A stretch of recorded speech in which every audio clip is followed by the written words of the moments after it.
I'm sure you're aware that right now the United States is currently engaged in a large-scale military operation against Iran. As of this recording, that operation has claimed the lives of 6 Americans. We're eternally grateful for their service and their sacrifice, and we mourn their loss and the loss of their families, and we pray for them. And some have belittled thoughts and prayers in recent years as if it's just one of those things that goes without saying. But it should be said, always. It should always be said like the words, I love you, to your spouse or to your parents or to your children. And so we say those words again, thank you.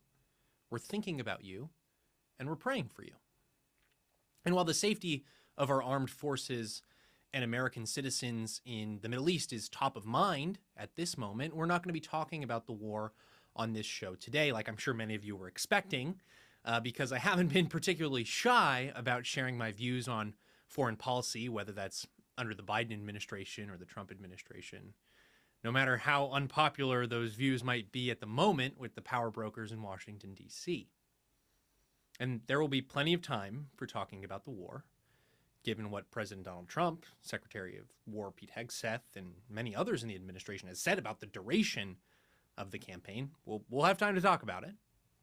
And no matter what happens there, we're probably going to be talking about it for decades, when the dust settles. But especially in moments like this, amidst open conflict with Iran, strikes against narcos in Venezuela and now Ecuador, and Cuba, China, Russia, Ukraine floating in the background, it's important to talk about America, about our country. And how is our country doing? Is our country safe? Are our communities flourishing? Are our families growing? Are our cities rising higher? These are exactly the kinds of questions this town, Washington, D.C., forgets when there's a war afoot. Whatever you may think about this war, and you don't have to wonder about that, you see it happening right now.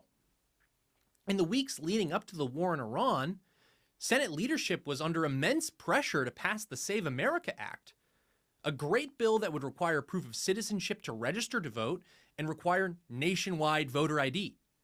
And they were going to use the talking filibuster to do it. The talking filibuster, a procedural strategy that would force Democrats to prevent the bill the old-fashioned way, by speaking on the floor, constantly holding the floor, rather than go through with the cloture that would require more than 60 votes. Of course, Democrats would never go for the Save America Act, so the talking filibuster is basically the only way to get this done.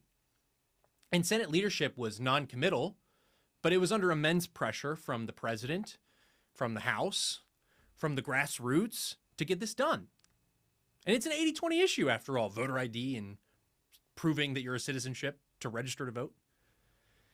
Senate leadership said that they didn't have the votes for a talking filibuster, and they wanted to end the partial government shutdown of DHS before they considered doing the talking filibuster. And I have my doubts about that, because at the same time, Senate leadership was attempting to pivot to a bill that would make housing more affordable. And that's a critically important issue. We've talked about it a bunch on this show. We had Pat Harrigan on to talk about it, right? But you can't say that nothing big can happen until the DHS shutdown ends and then pivot to a legacy building housing bill. And then the war came. And 72 hours into this thing, we had senators talking about the need to do a supplemental spending package. Military aid. That supplemental spending package would be a massive effort. There'd be no walking and chewing bubble gum at the same time. It's not how this works. So whither the Save America Act and the domestic policy agenda? And we're not going to let Washington, D.C. forget that question or any of those other questions about American prosperity because there's a war on. So today, we're going to be talking about Detroit. In the 1950s, Detroit was the wealthiest city in America. By 2014, just 1 year after the city declared bankruptcy, Detroit was considered one of the poorest cities in America. The Motor City didn't just erode, it imploded. That collapse from the wealthiest city in America, in the world, to one of the poorest in the nation, in just 60 years, should be top of mind for not only every elected official in Michigan, but every elected official in the country, Detroit, after all, is just a poster child of what has happened to cities and communities all across the country. So what happened to Detroit? They should be obsessed with that question. So let's go back to the 1950s. Detroit's population is almost 2 million people. Median household income is among the highest of any major American city, well above the national average. Single income families are having a lot of kids and sending them to college. Home ownership is high and on the rise. The city produces more automobiles than like the rest of the planet combined. I mean, this is the apotheosis of the American industrial miracle. And the miracle's starting to spread, but it's spreading into the suburbs. The tax base is starting to bleed out. And in 1962, Detroit puts in place its own income tax, supposedly to help property tax and business tax burdens. But the automakers and the manufacturers that called Detroit home started to look south to other states, Tennessee, Alabama, Kentucky, to do business. Big shock. That policy didn't have its intended effect. The businesses are still looking elsewhere. All the while, in the background, forces of globalization in the form of GATT are gathering strength. It's going to become the WTO one day. And the cultural revolution of the 1960s is about to change America forever. And government tries to fill the void that empty houses and empty churches and empty storefronts leave behind, but it can't. It has the opposite effect, again. Welfare programs subsidize family breakdown. Leniency is put above law and order. Cultural elites romanticize rioters for civil rights while demonizing the working families, white and black people, white and black families who just wanted safety. They're leaving Detroit if they can. And so you cue the most violent moment in Detroit's history, 1967, the Detroit riots. 43 people left dead, more than 2,000 injured, $40 million in damage, which in today's dollars is nearly $400 million. Whole blocks of businesses are burned to the ground. Insurance companies pull out. Businesses pull out. Again, anyone who can get out of Detroit is leaving. Detroit loses 20% of its population over the next decade. And corrupt machine politics take over Detroit. Corrupt politics takes over Washington, D.C. too. And it relentlessly pursues policies of globalization, pushing more American jobs overseas to the glee of Wall Street and the financial elites. And the corrupt Detroit government's only response to maintain whatever was left of its legitimacy was more patronage. Taxes skyrocketed to fund pensions that the shrinking workforce could no longer support. Government debts are ballooning. The basic functions of government, keeping the streets safe and clean, are pretty much being ignored. And so by the early 2000s, over 70,000 buildings are abandoned in Detroit. Streetlights went dark. Crime became so routine that the city stopped prosecuting minor offenses. And this all culminates in 2013 with the largest municipal bankruptcy in American history. Detroit declares bankruptcy, almost $20 billion in debt. And this wasn't like an act of God. It was the math of globalization plus lawlessness catching up to the city. When you hollow out the heart of a manufacturing city with bad policy, collapse isn't a mystery, it's inevitable. But now Detroit might have turned a corner. And there are other proposals out there that do even more to help get Detroit's motor running again. Rod Lockwood, he's a Michigan man, a member of the board of directors of the Mackinac Center for Public Policy. He's got a background in business and in real estate. Well, he joins the Signal Sitdown this week to help unpack Detroit's collapse, the beginnings of its recovery, and share his pretty bold, radical plan to make part of this city a model for the future. We hope you enjoy.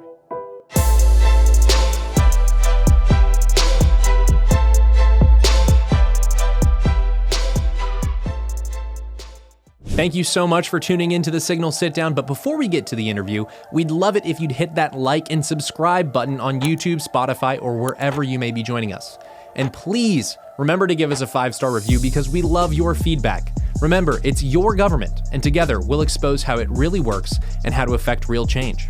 Without further ado, here's the interview. Rod Lockwood, welcome to the Signal Sitdown. Well, thank you, Bradley. Good to be here. So you have a pretty radical idea, a vision that you've put into this book, which is Belle Isle, Detroit's game changer.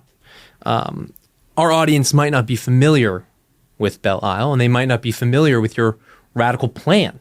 So, what is Belle Isle? What are you planning to do with it? Belle Isle is an island in the Detroit River, which is an international river. One side is Detroit, Michigan. The other side is Windsor, Ontario. It's a total of, to be exact, 982 acres, about 1.5 square miles. It's been a Detroit park since 1877, I believe, and is in recent times, in the last couple of decades, has fallen into sort of disrepair when Detroit was facing a budget crisis. So it wasn't being maintained, and after the Detroit bankruptcy, which occurred in 2015, the state and the city entered into an arrangement where the state takes it over and operates it as a state park. It's currently Michigan's largest state park. So since Michigan took it over, it's been maintained. It's very nice, and but it's still underutilized. It's a park, and only a small portion of it really gets used. Back a couple of decades ago, some analyst from the Mackinac Center for Public Policy, which is Michigan's foremost state-based think tank, approached me to get an idea as to what would be required to privatize the island and what would it probably sell for. So I did some research. I'm in real estate, did some research. You were the guy to go. I was the guy. I was on the board, and so I was the source. And I gave them a number, and they put it into a short Mackinac Center piece. And that was back in 2000.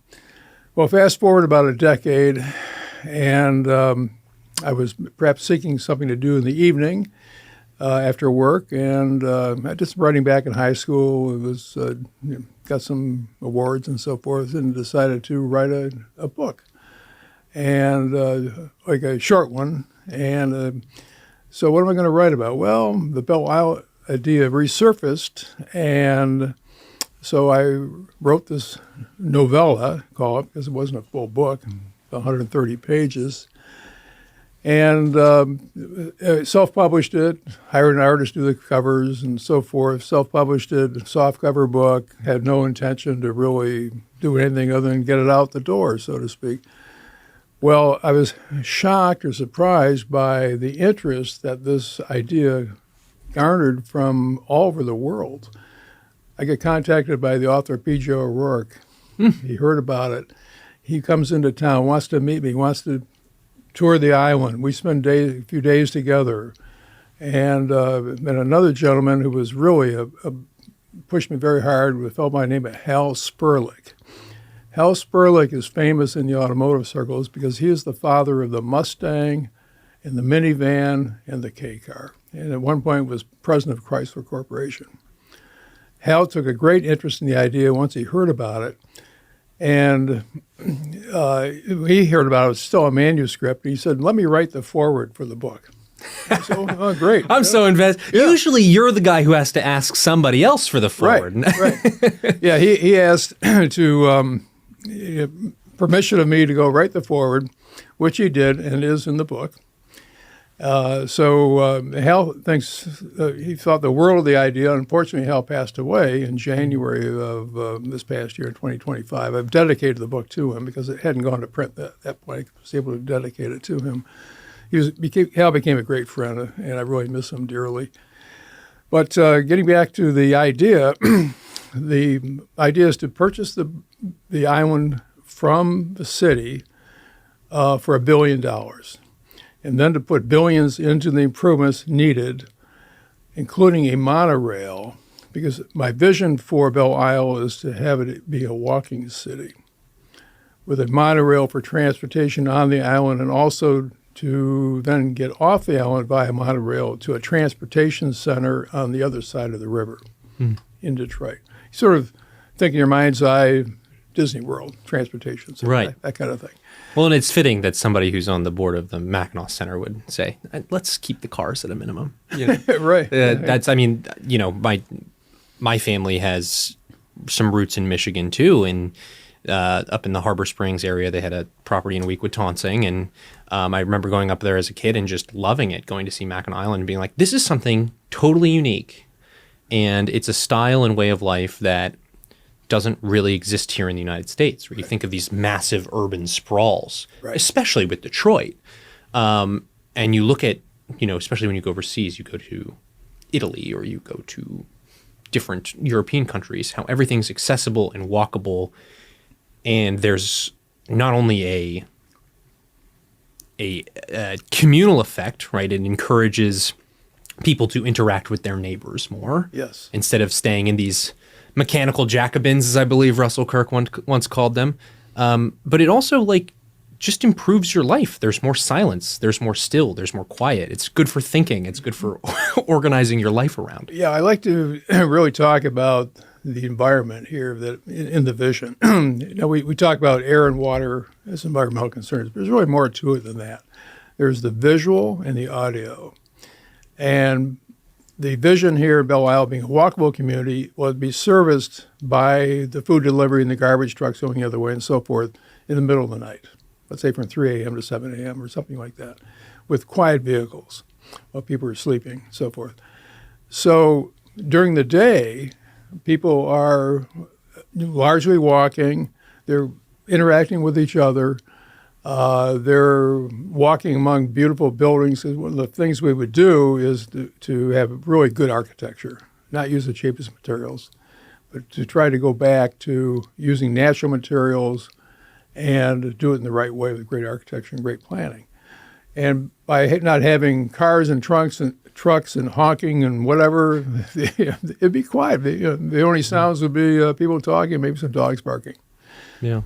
How important do you think it is to have beautiful architecture in a place that you're trying to? I mean, you real estate guy, right? Like every single building you walk around this town in Washington D.C. that was built in the last 70 years, it's just like, oh my gosh, demolish it immediately. Like maybe I do want the bureaucrats working in the EPA to feel a little depressed. Maybe it should be a little brutalist, but I also, you want the architecture to be uplifting and you want it to order the community to something that's transcendent. Yeah, right. The architecture is your visual environment. And that is your living environment too. So not only as you're walking the streets, of course, when you go inside and it becomes your home, I think it is utmost importance. Mm-hmm. Absolutely. This is, I guess you could call Belle Isle, a more familiar term to folks might be a freedom city. Yes. Detroit, and I mean, this is supposed to stand in direct contrast to what's happened to the city of Detroit. You say it's Detroit's game changer. Detroit used to be one of the wealthiest cities in the country. Now it's one of the poorest. It's one of the worst performing. As you said, it filed for bankruptcy. Now it's coming back a little bit, and we can talk about that, if that's real or if that's manufactured. But if Detroit was doing well, perhaps Belle Isle isn't necessary. Yeah, it wouldn't be a need. Yeah, right. Exactly. So what happened to Detroit? Well, you mentioned Detroit's previous status, and I encourage your viewers here to go to Google and Google what was the world's richest city in 1950. Detroit will come up. It was the world's richest city in 1960. So there was that period of time when it was the city, and since that point in time, it is now not even slowly, but quite quickly deteriorated into one third of its previous population. Peaked out almost 2 million, now it's a little over 600,000 people. What caused it? Well, Detroit is it was reliant upon the auto industry. It was part of it. But we also had some policy changes along the way. An income tax was enacted in the 60s, taxing both residents and workers, or if you were a resident worker, even more. And that's kind of inverted, isn't it? Yeah, well, that's right, the wrong incentive. Yeah, that's sort of, if you want to talk about the metaphor of circling the drain, that was a contributor. Yeah. So that certainly was part of it. And there are many issues here which are common to other, let's say, Midwest or Rust Belt legacy cities. So Detroit's not the only one. I think Detroit is probably the most prime example because other cities have not suffered as much as Detroit, which then makes the Belle Isle idea stronger because there's more of a need. So there was the income tax, and I think you're absolutely right about Detroit, by the way. Like, it is the case study for the Rust Belt, and it's visceral, it's visual, it's right there. Look at the Michigan Central development that Ford poured money into, things like that. You just see it so clearly. There was this massive drain of population, 1/3 of the population that it was at its heyday. This income tax. There were also some other contributing factors to that. Education, lawlessness, and crime, all sorts of things, high levels of public unionization, right? Like the hard left took over those institutions and ran opportunity out of the areas. Explain some of these other factors for our audience. Yeah, well, the Detroit's 138 square miles. And if you go to Detroit now and going downtown, or let's say you watch a sporting event on TV and they have a nice drone shot of downtown Detroit, it looks beautiful. It is beautiful. That's great. The downtown area has just come back great in a great way. We call it the 7.2. The downtown area is 7.2 square miles, but Detroit is 138 square miles. So the 7.2 is done fine because of investments by the Gilbert family and the Ilitch family and others. But the rest of it has not. And population continues to decline. Population density is an issue. So Detroit right now has about 5,000 people per square mile. That just isn't sustainable. You take Brooklyn's 44,000. Belle Isle, once we complete it, would be about 38,000. Okay, very, very doable. But you have to get the more population closer together in order to have good services. So as Detroit declines, and its spending did not decline. So the spending per person has gone up and up and up as the population has declined. So again, not to use the metaphor of circling the drain, but you're sort of on an irreversible slide unless something big is done. Well, this is the perverse incentives of power, right? Where Detroit politicians, Detroit leaders have an incentive to expand their geographical reach. What resources do I control? What landmass do I control, right? And what it seems to me that you're saying, geography is a huge factor in this that a lot of people don't think about. It is a big factor. And once you reduce the geographical footprint, actually, not only is it easier logistically to get services to people or give services, make sure that the services are running well for the community, but you're also making sure that people who are on the other side of town have logistics and have services that work better for their community.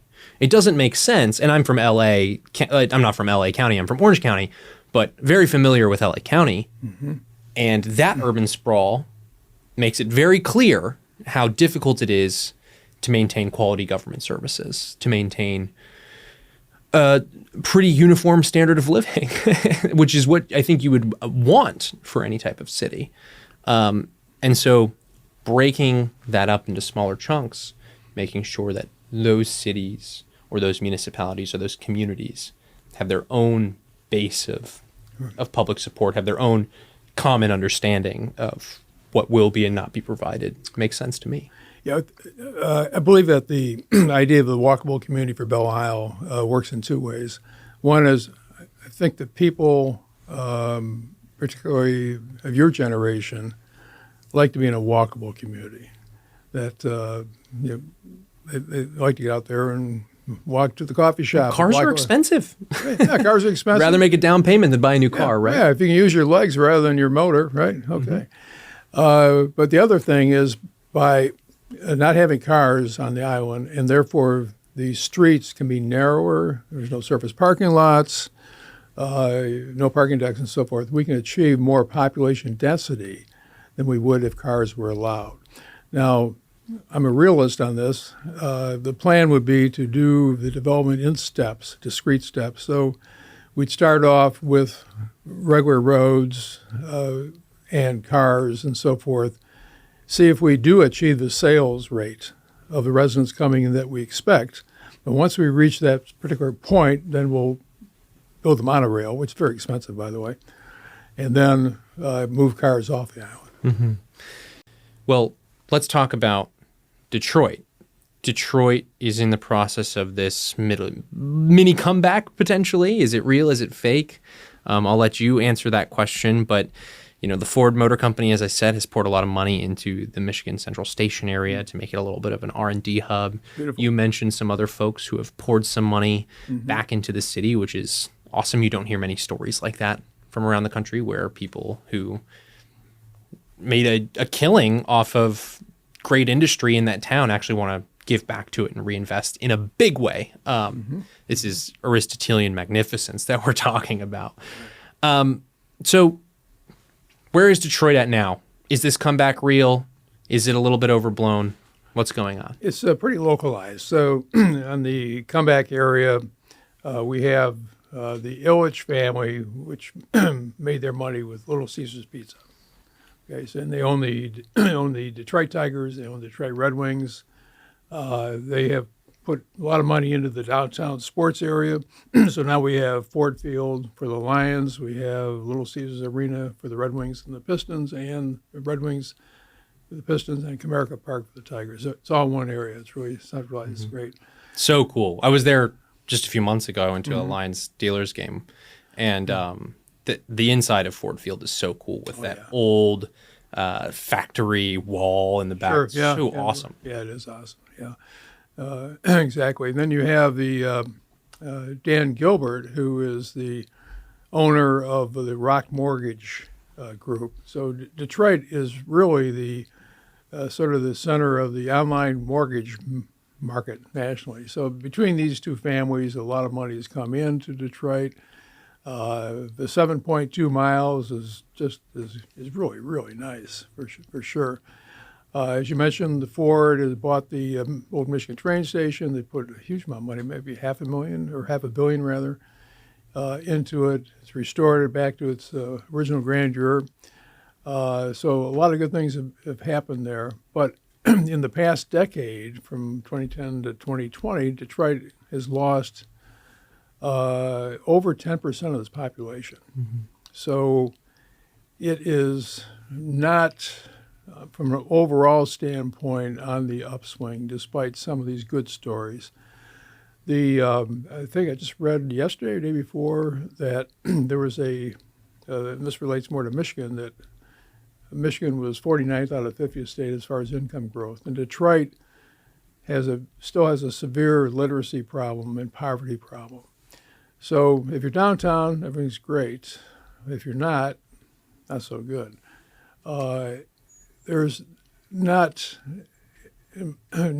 a mechanism for really turning that around right now without some significant change. And while literacy rates have struggled, while the quality education of Detroit has decreased, students have fled the area. Yeah. If I am remembering correctly, tons of students, I think over a majority of them, have just tried to flee the district entirely. What do you do? Even with this investment from Ford or from all these other places, even if you get Belle Isle up and running, what do you do to change the long-term prospects there? You cannot have a city or a town or whatever level you're talking about. You can go all the way, nation state, all the way to the tiniest town. If you can't figure out the education problem, if you can't figure out the crime problem, if you can't figure out the cultural problem, you're probably not in it for the long term. I totally agree, Bradley. My vision on the Belle Isle is what's it called, a Freedom City, economic zone, special economic zone outlook and idea. As far as the education literacy issue, that's not my, it's not my specialty or my area of knowledge, but I do think that to work on literacy and the poverty, which go hand in hand, one needs to have a change in the way you're doing business and having investment, actually have money, investment into whatever change structure that you come up with. So you take the Mississippi Miracle, for instance, education, improving third grade, fourth grade reading scores. Okay, great. What can we do to look at what others are doing to improve that, and how can we best spend the money, the additional monies that Belle Isle is going to create to affect that change? There's obviously been a lot of headlines lately about corruption and grift in a state called Minnesota. Don't want to slander Michigan at all by tying it to the level of corruption we've seen in that state, but it's led a lot of other leaders in the Midwest and across the country, but you've seen leaders in Ohio, leaders in Illinois, and leaders in Michigan to question, okay, what's going on in our state? What's the story of corruption there? And you've mentioned in previous podcasts that you've been on that part of Detroit's collapse was due to corruption and due to this bad dealing on the part of the city government and sometimes on the part of the state government. So my question for you is, what do you think needs to be done to fix this potential corruption problem, or at least expose it at the beginning? Well, as I write in the book, and I encourage your viewers to buy a copy and get the full vision, but as I write in the book that there is corruption and there's corruption. Okay. That's right. There's always going to be a tolerable amount of corruption in any society. Well, there's that corruption which is tacitly illegal. Yeah. Okay, bribery, call it. Okay, and then you have the soft corruption, is hiring your niece, for the government job or whatever that might be, or not really demanding performance out of your government. My concept here at Belle Isle would be not a governing body, but would be a servicing body. I think the problem we have in many ways is we don't get value for what we pay in taxes. And if you look at the per person spending in some cities, compare Grand Rapids to Detroit, I don't have the exact numbers, but they're quite different. And when you have a situation of not providing a value, of a good service for the money spent on a more of a free exchange, you run into trouble. Mm-hmm. With this Belle Isle project, talk to me a little bit about, you said it's going to be in a series of phases, but talk to me about this longer term vision that you describe in the book. You mentioned that it's a walkable city, it's a clean place to live, it's a family-friendly place to live. Tell me a little bit about other parts of that vision. Well, the foundational principles are that we have gotten ourselves in a situation nationally going from spending less than 10% of GDP to right now on a federal, state, and local basis around 42% as a nation. That's a problem. We need to get back to having government provide the necessary services and then looking to the private sector to provide other services. Americans are the most generous people on this earth. But if we take their money away from them, and there's less opportunity to be generous. But getting back to the Belle Isle, we would have about 20,000 residencies, 50,000 people, close to 4 million square feet of office. I envision a medical center which would be leading edge on research, looking at the medical research done all over the world, and to not only accept what the FDA says. Yeah. And so that would be something that would be important. We'd have over 100 restaurants, just by the numbers, 140 different food and beverage establishments. So when you're living in your either low-rise or high-rise condo, and if you're in a high-rise condo, you'd have a great view of either Windsor or Detroit. You could go down to the street and within a block be at your favorite coffee shop. So again, walkability. If you want to travel a greater distance, use the monorail. When it comes to education, be a few schools, but they'd be privately funded. So private education is superior to government education. There's no need for government education on Belle Isle. When you look at this project, I believe there's an F1 racetrack as well on the island. This makes me very excited because I love Formula One, and I also enjoy IndyCar quite a lot. And we just got a race announced here in Washington, D.C. What kind of race? An IndyCar race. IndyCar for race. IRL 250th. race. Yeah. Indy Racing League, yeah.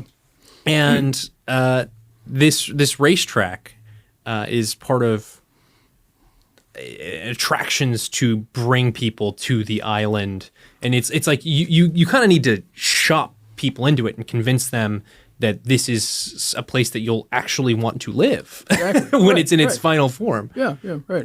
So other than the racetrack, what are some of the other ways that you're incentivizing people? You're like, okay, there's only private education, so it'll be superior. But if I'm, like, let's say I'm a young father who has a family, and I'm really attracted to the idea of a safe, walkable community with just good bread and butter services. But I think, oh my gosh, I'm not going to have a car, so that's a little difficult. I'm going to be sending my kids to private school if I live on the island. Okay. I'm going to be, probably in a development that's going to be going through a series of changes, and who knows how that changes how livable that community is in terms of the economy and stuff like that, right? Like sometimes you have gentrification and all of a sudden your lattes are $8 and it's just not going to work out for you, even if you were someone who came in on the, early spike of gentrification, let's say. What other incentives are there? Like this, you mentioned one of the big problems is that we've gone from about 10% of GDP to about 42% of GDP, dominated by government services, federal, state, and local. Right. Is this looks like a new form of tax scheme? Is it incentivizing businesses with different regulation sets? What does that look like? That's a good question. The vision I have, the taxation structure that I've outlined in the book is to align taxation with human incentives. So don't tax work, incentivize people to work. What work does as a society is it brings more products, lowers the prices, makes it more affordable. So affordability is the consequence of having people all working in the societal system. So we aren't going to tax income, and also we don't want to tax building improvements. So let's say you come on to Belle Isle, you become a resident, buy a little piece of property, you want to build a house, whatever. You're going to pay tax just on the land value, not on the house, the improvements upon that land. And the thinking there is what value, again, getting into service value, what value does government provide? Does government provide a value to you if that house burns down? No. You bear that risk, or your insurance company, which you pay the premium, bears that risk. The only value government provides is the value of the land. By providing clean streets, clean, safe streets, all those basic services there. So we would have land taxation only. We would not tax income. Those are the two most important points of the Belle Isle arrangement. There would be another tax, a sales tax, which would mirror Michigan sales tax at 6%. So we'd have that in Belle Isle also, just so we wouldn't have any kind of arbitrage shopping across the border. Mm-hmm. But the 85% of the taxation revenue would be from the land value tax. So let's broaden this out to Michigan generally for my last question. Okay. Michigan is purple, as people in this town well know. Very purple. And it's kind of gone from red to blue and red to blue in terms of state administrations. Of course, Whitmer's terming out. There's going to be a competitive gubernatorial election there. Yes. The mayor of Detroit's running in that as an independent. It's a really crowded field. It's going to be super interesting to watch. But I guess, as I see it, Michigan used to really have you could point to Michigan and you could say, if you want to find an American, go to Michigan. It's like one of those real American places. Like, I say this all the time about West Virginia or Kentucky. If you want to go talk to a real American, go there. And you're going to get a very different flavor of American in West Virginia or Kentucky as you would in Michigan. But I think everybody feels this, whether on the right or the left or the center, that there is something that's happened to our American identity, that we're losing this kind of shared national purpose. And you kind of see that in a state like Michigan. The way back for Michigan and other states around the country, how do we kind of recover that American spirit? Well, one way we do that is to try some new things, approach the issues in a different manner, look for results, not for philosophy. And Belle Isle is the right size of a test bed, or in technical terms, be a beta, to take 50,000 people, see how it works, and you're going to see it even before you reach 50,000, right? You're going to see it partway into it, and see, because we're doing the right things from a from a tax and regulation standpoint, and from encouraging population density, that this can be a learning or an educational process for the rest of Michigan and the rest of the country and the rest of the world. So everybody will be looking at this. Now, the F1 track you mentioned, the Formula One track, it'd be designed from scratch track, so it'd be done right. It wouldn't be try to be a reuse of city streets or whatever you had. But that in itself will provide international attention to this island. It's going to be, people are going to be talking about Belle Isle and Monaco in the same breath. And it's a return to a kind of American exceptionalism that the old right had, which is shining city on the hill. We're going to set an example here. We're not going to try to bring it. Shiny island in the river. Yeah, that's right. The shiny island in the river. Ron Lockwood, thank you for coming on the Signal Sitdown. Bradley, thanks for having me.